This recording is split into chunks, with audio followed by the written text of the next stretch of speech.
What up, y'all? It's Golden Spaces, an Odyssey original podcast with Justin and Nat. Boom! News came down. Justin, Draymond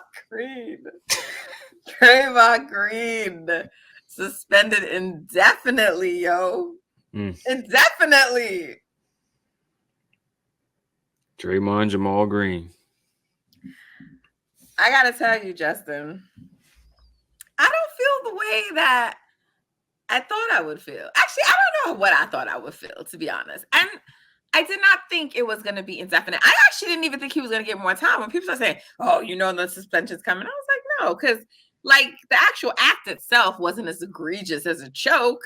So I'm just like, he got the flagrant 2. It's just going to be a flagrant. And that's it. That's what I originally was thinking. And even when people kept saying it, I still didn't think it was going to be anything until I saw Woj's tweet about the NBA will have to like look into this. And I was like, oh, brother. Excuse me. So then I was like, okay, suspension's coming.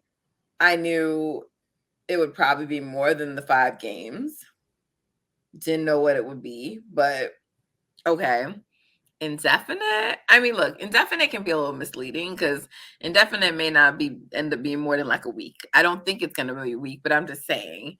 And because it's indefinite and it's so vague, it feels like shit. This could be, the whole season. And I don't know that we're going to get disclosed to us what those terms and conditions are that he has to meet to return to play, but we know that there's going to be some kind of counseling involved. And I agree with someone who talked about the tweet that Woj put out. And I'm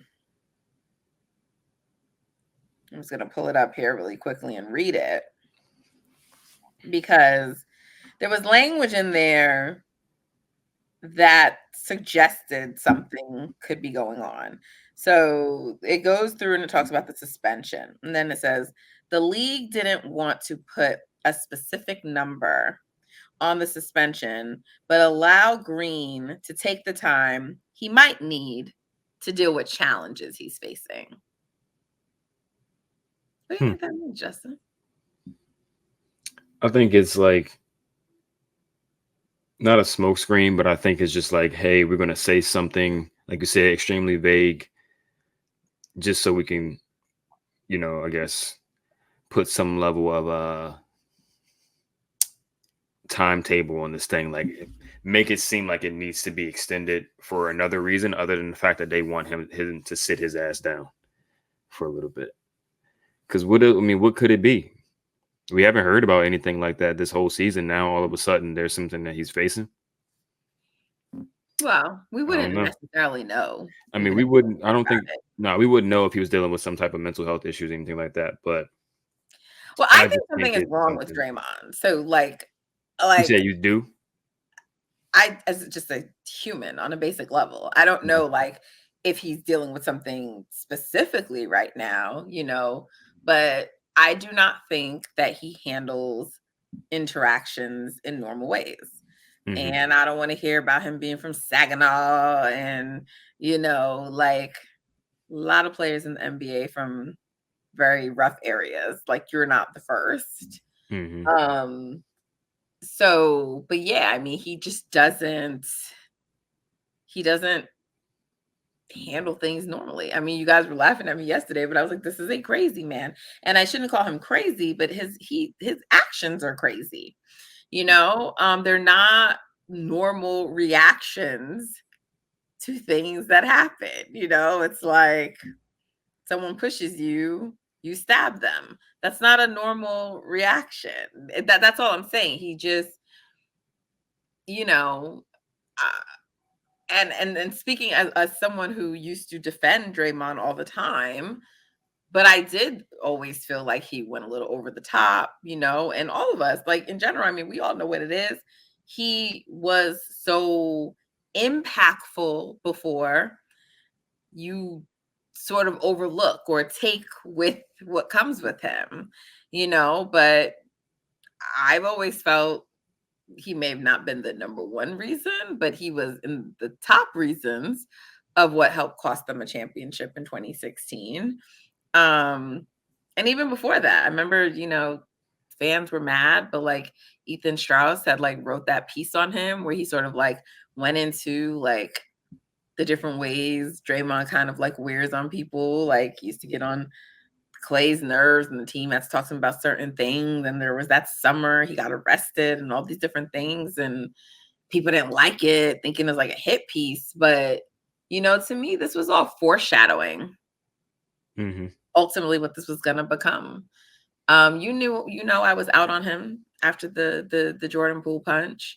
I always felt like they would never be able to truly coexist. I thought the situation was mismanaged. And, I saw a tweet that was like really, I don't know, resonated with me. It stuck with me, but it was just like the person who Draymond hurt the most with the punch was himself, because like, did he really deal with it? Did he really, get over it? Because I actually do hear positive things about Draymond. And what I mean by that in terms of like, he really will go hard for you and, like on a personal level, but he also has this other side of him that like wears on you, and so it's like if he really did, have a relationship with Jordan at one time and cared about him and he did this thing to him, when you wrong someone you care about, no matter all the shit he's saying publicly, it could still be fucking with him. Yeah. And I feel like I always feel like Draymond overcompensates. So when a lot of that stuff was happening and his need to let like, can't nobody tell me how to be Draymond, the messages and, I don't usually apologize when like, bro, it's no need, as I don't like none of that's necessary, but he has this need to make sure we know like, this is like breaking his rule. So he's going to do it because, or, it's like, bro, enough already. Enough. So I don't know, but I do actually think, I don't know if it's anger management. I don't know. But to me, the jaw therapy was fake. Like, how it was handled was that. So if he's going to go to counseling, if he's going to go to therapy, whatever it's going to be, let it be real. Let it be real. Because therapy actually really helps. It's really a good thing. I think all Black people should go to therapy, especially Black men. No, all of us, really. And so it'll help. It'll help if he treats it seriously. But if this is just like something like that's performative, by the league to be like, oh, just to like check a box.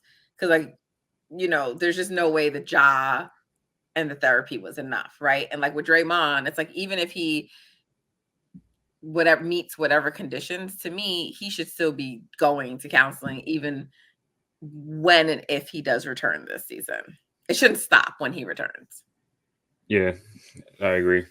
Like you said, his problem solving skills just aren't there, at least from what we've seen. And we have a long years long worth of rap sheet of evidence that proves that.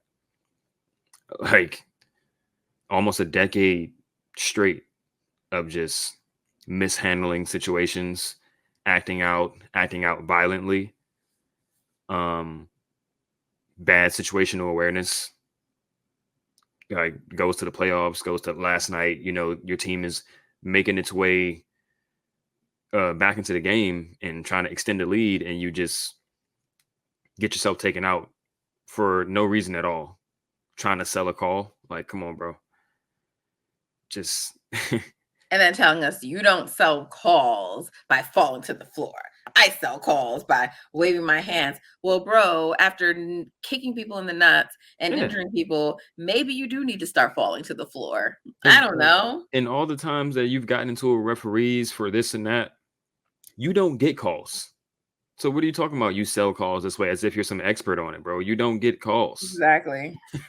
Like you definitely weren't going to get it there on an inbound. Like just get the ball and keep hooping, bro. Like you're doing too much for no reason. So yeah, I think he does need, professional assistance in that area, whether it's an emotional thing, whether it's some type of mental thing. He needs to, if he's not already doing it, start it and then continue to do it even after he's back with the team. Yeah. Yeah. This is really unfortunate. It's really unfortunate, but you know what? It's a lesson that they all needed to learn. Hmm. Yeah, I think Golden State is in a way like, I mean, I don't know if they're finally putting their foot down with the Draymond situation, but it seems like they're trending towards a little bit less tolerance because they've just kind of enabled, not even kind of, they've definitely enabled this behavior for years up to this point.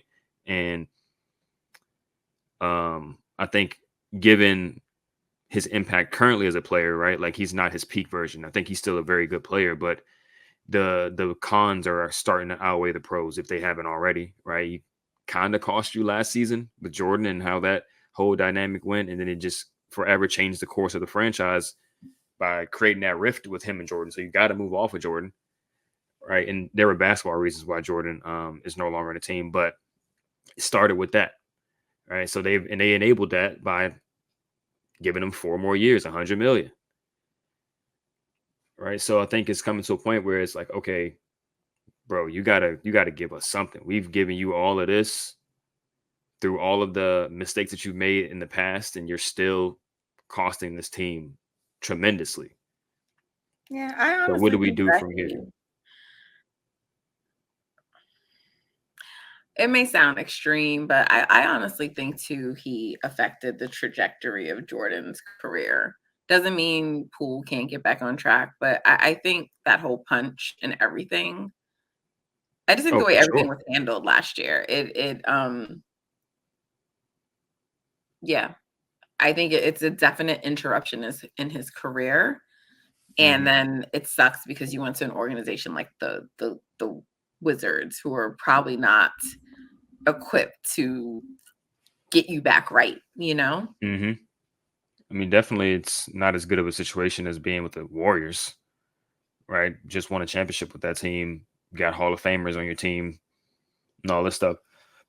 Gets into the Wizards, it's not the same thing. So, I mean, and then he obviously his play on the court is taking a sharp decline ever since that. Like he had a decent season last year, but he wasn't as good as we expected him to be.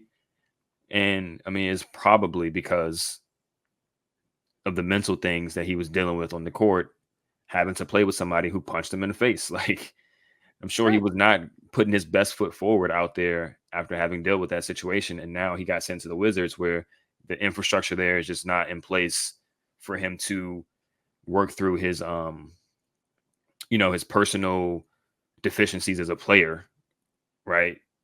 There's a lot of mistakes that he goes out there and makes, but is he really in position to be coached through those? Is he in position to be helped and progress beyond those things? We don't know, but we know that after that punch happened, it was just not the same as the year before. So yeah, he definitely changed the course of Jordan's career. I think he can bounce back from because he's still young. He has a lot of time, but just like you said, unfortunate situation. So, what does this mean for our Warriors, Justin? I mean, we both think that there will be a trade. Hmm. I mean, look, a lot's going to depend on what happens in this time before the trade deadline, right? Because, like, if they're looking good, if they find something, like now are they going to want to trade one of those pieces if they're working? So Hmm. then what do you do? So it's going to be interesting because, like, if Kaminga takes this um opportunity to like ball out, are you going to Hmm. want to trade Kaminga? It becomes a little murky for sure. I think, like you said, using this time before the trade deadline to see who's trending upward, like just to look at trends, right? Like is somebody stabilizing? Are the guys who are playing bad before, are they stabilizing and giving you hope that they can potentially, play better for the rest of the season and next season, or does it look like it's not getting any better? If that's the case, do teams even want that guy? So it's weird. Hopefully, I mean, they have depth, right? Like Draymond is obviously one of the pieces on the team that his skill set can't really be replaced by one single player on the team. So they're going to have to find creative ways or just find new ways to just play and make up for that absence. But they have depth, and I do think at some point in the season they're going to rack wins up, right? Whether it's too late or not is going to be the question, but they're going to start winning at some point. I truly believe that. But like you said, it's a question of who's playing good going into the trade deadline, who's playing bad, who do teams ask for, and if they're asking for players that are now finding themselves, like a Kuminga, if he takes off and teams start asking for him, it's like, do we commit to Steph, Dre, and Clay, given how Clay has looked this season and the things that Dre I continues to think there's do, or do no we? chance they're committing to that core three. Like that's done. That's done. I don't know. I don't think they'll be able to move off Draymond. But Yeah, I don't think anyone wants Dre or Clay.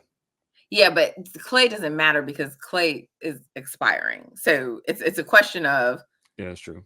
are they willing to just let Clay leave? But I believe they have that money. Like that's money now that they can spend.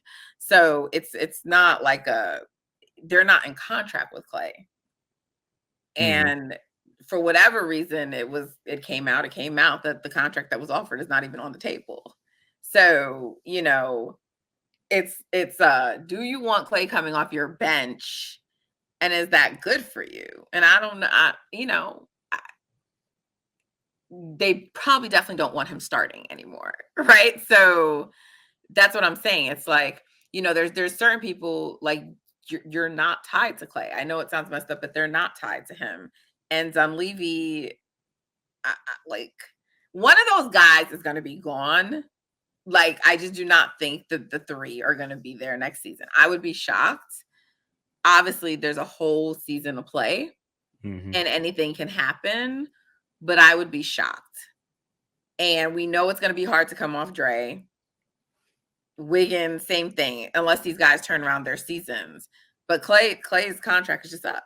So they can let Clay walk. It would be, probably a big shock to people, but they can. They can let him walk. Chris Paul's, contract comes off, and then they got money to work with. Yeah. I mean, I think you got to look at the free agency pool and see who's going to be available and if it's actually worth it to let, those guys walk rather than try to re-sign them and trade them later. But yeah, like you said, they're not tied. They got the options. They got first round picks. Who knows if Lacob is going to let go of them? They got young pieces and they got expiring contracts. So they have the flexibility to do stuff with the roster next year. They have more than flexibility. They have like the ammunition to do it. And the only players that, obviously Steph, but what, I don't know what Loon's contract is, but like 9.7 or something like that. 9.7 mil, I think. Yeah. And Loon might be fine to just come off the bench, so that's not like that necessarily a big of a deal.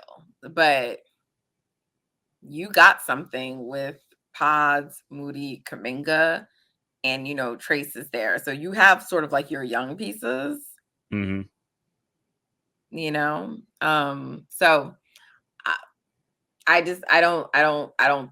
there's no chance to me they're committing to the core again.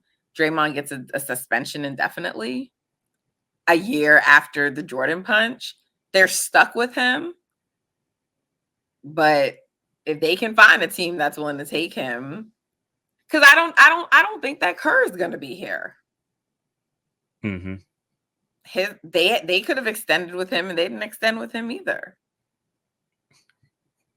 It's yeah.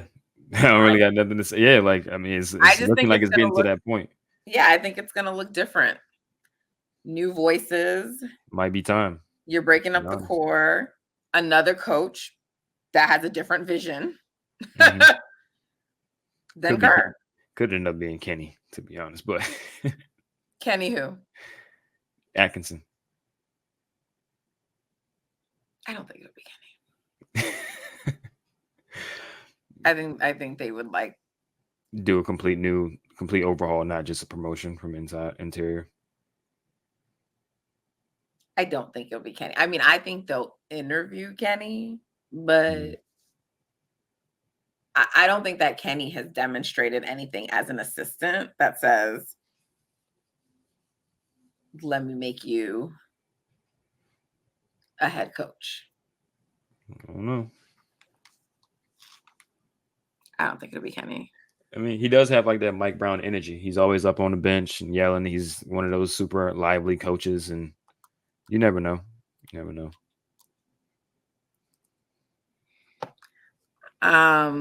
We'll see. But I think they look outside. Because, some coaches are going to get fired. Different things happen. So you don't even know who will be available. Mm-hmm. But yeah, I think because,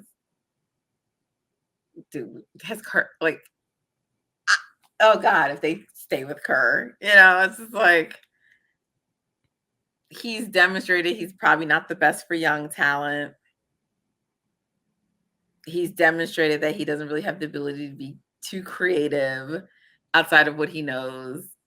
You're dealing with an aging staff. You're dealing with some other things. I think you need a different kind of coach. I really do.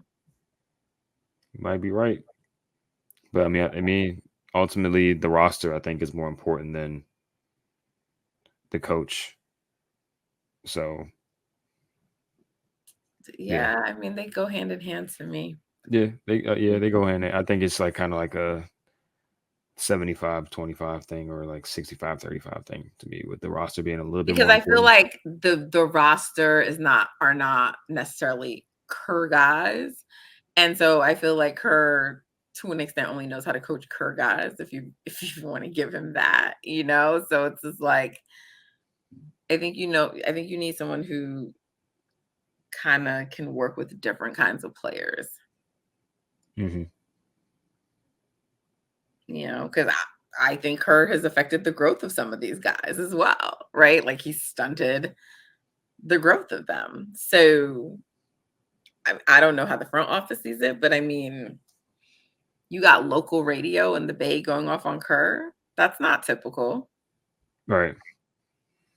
I think it's just a collective thing. I think the front office also, has a major hand in all this type of stuff. It begs the question, like, okay, you could have just picked Kerr guys. There were Kerr guys available that were super talented as well, and you decided to go with more athleticism based raw talent. And it's up to the coach to make it fit. But I think this season you see a good indication of, hey, we could have picked Cam Whitmore, who was like the Kaminga-ish of this draft, super athlete wing. They chose Pods, and everybody was like, no upside. You know what I mean? Pods is very clearly a Kerr guy. That's why he's playing like 25 minutes a game out the gate. Yeah, but And see, he I looks don't good. know if that was really about a Kerr guy. I just think Dunleavy's a different kind of GM. You know what I'm saying? Yeah, but I agree. But I also think it's more like they're more aligned in their vision of how players should be, or the players they should look for, than Bob and Kurt were, I think. Because Bob was like Joe. He's like, we want big athletes and all this type of stuff. And Mike is more like, we want skill, right? We just want players that can dribble, pass, and shoot. More size is good, but like if they aren't skilled, then it's not really going to fit. So I think that's why he picked Pods and traded for Trace. Also, Trace is like linked to Mike somehow. I think Mike's brother is his agent or something like that. I don't know. They But also wanted like guys who could contribute now. right. Which is like Or a like, and Kerr thing. Moody is a skill guy, right? So I mean, Yeah. Kuminga, I feel like you had to take Kuminga. You didn't have to, but he was the top one at that slot. Like, yes, there are other guys they could have taken, but regardless, Kaminga is a good pick. They He's just a don't good know how pick. to fucking develop him, right? So it's not, and that's what I'm saying. The fact that it has to be like, well, we're not going to take a super athletic wing. That's super valuable in this league, right? For sure. You know, because he's not a Kerr guy. Like, to me, that's also problematic. Mm-hmm. That you have to think, you know. Yeah, I don't think Kaminga was a bad pick at all. It's like you just ask yourself, like, and it's kind of like being nitpicky, right? It's like, could they have picked Franz Wagner? He went the very next pick. I think he would have been a more Kerr guy, and he's obviously on a star trajectory. But Kaminga's not a bad pick at all, and Kerr has definitely mismanaged his development. I think both things are true.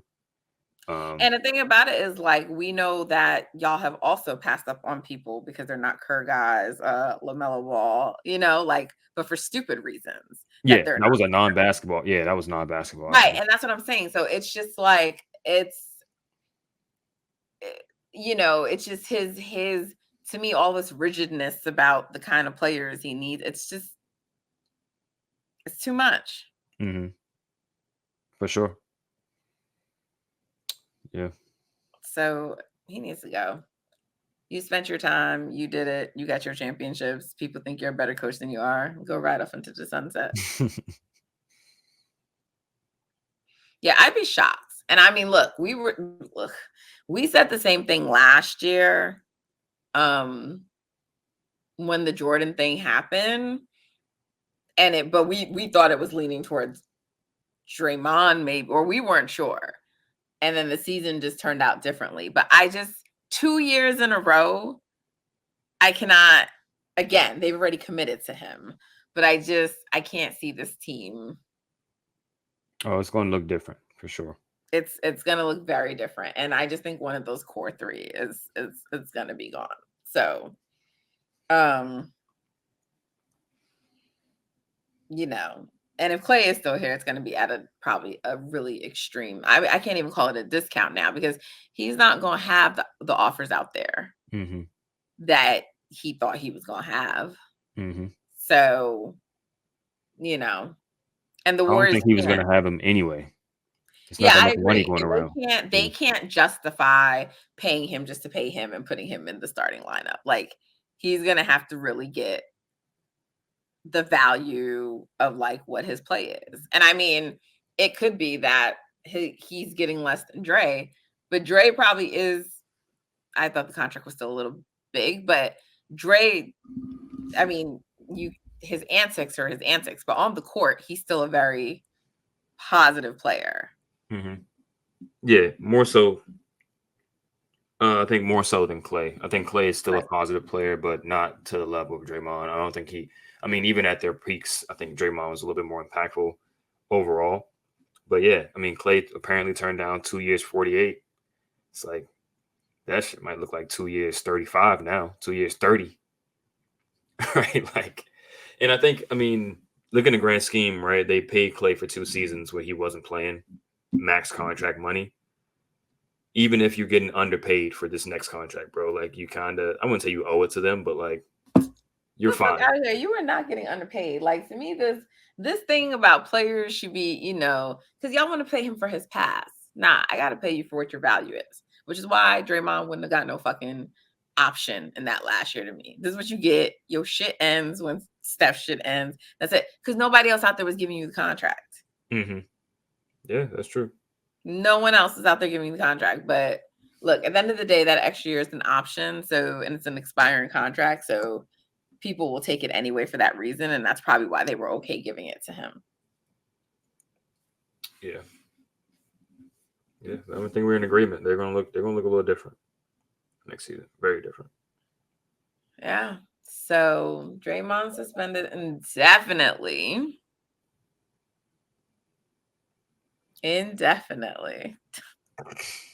We'll see how many games it ends up being. Draymond, I was probably just a year too soon. But I don't know what's gonna happen, but these things are good sometimes, right? Like, Steve Kerr won't make change unless he's forced to. Like, Mm-hmm. these guys needed to play and develop. And it like sometimes the universe just forces you into things that needs to happen. Yeah.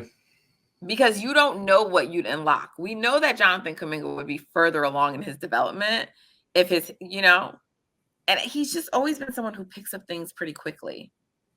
Like you see him in a half, he fucks up, then in the second half he does it. I think one of those guys are gonna Pods is already kind of defying odds. I think one of, if not both, Kuminga and Moody are gonna do something this season. Yeah, for sure. And this type of season that, like you said, is forced. It's like we've been waiting on them. Well, not waiting, but we've been comparing them to their peers who get to just play without any type of repercussions because their teams aren't really doing anything. Now, the Warriors are in position where they kind of need them to play through their mistakes because they can't get value anywhere else. So it's like full circle kind of moment at this point. So I think that throwing them in the fire will inevitably, forge them into, better players. So there's a positive here for sure. I'm excited. Yeah, I kind of think they're going to figure something out. Ultimately, we'll see what that means in terms of them competing for anything substantial in April, May, and June. But I think, at least for the right now, this can be a positive development going forward, I think. Yeah. Like I said, the whole thing is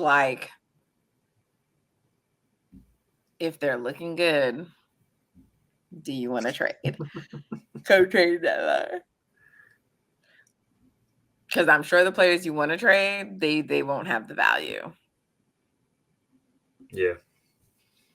You just got to hope teams are, in unique situations where they're willing to take on these players who even may not be producing right now.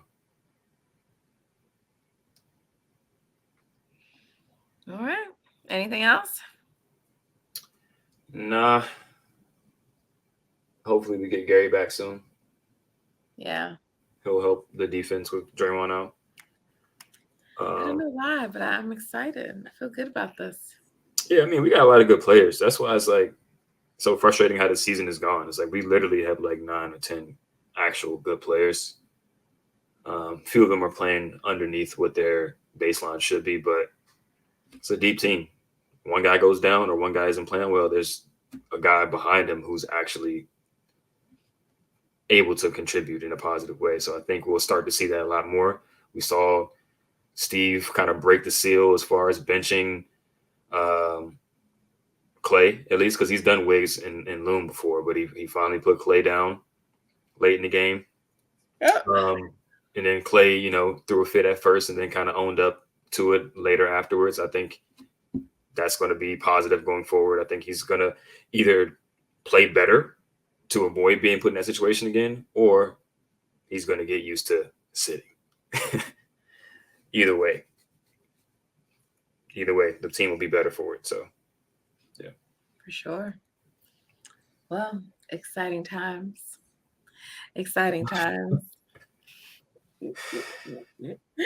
All right, y'all. Thank you for tuning in. We just wanted to react to the Draymond news. Gonna go scroll the timeline and see what people are saying. But Draymond Green suspended indefinitely. Make sure you follow us on Instagram and X, formerly known as Twitter, at Golden Spaces Pod. And TikTok. TikTok too. I posted a TikTok today. Oh, yes, you did?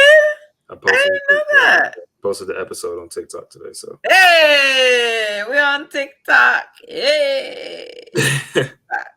All right. So, and follow us on TikTok. Same handle at Golden Spaces Pod. Make sure you are subscribed to 95.7, the game's YouTube channel. That's where you will be alerted, notified when a new episode of Golden Spaces drops. We're also available via podcast, anywhere where you get your podcast. So make sure you're following or subscribe to us. And also leave us a 5-star rating while you're at it, or take the time to write a positive review. We appreciate it all. We'll be back. We know there's a game tomorrow, and it's a big deal from what I'm hearing because the Warriors are going to be without Draymond. So I think there's going to be some extra media attention there. So gonna be a fun one. We'll be back to talk about it, but take care, guys. Thank you. Until next time, be well.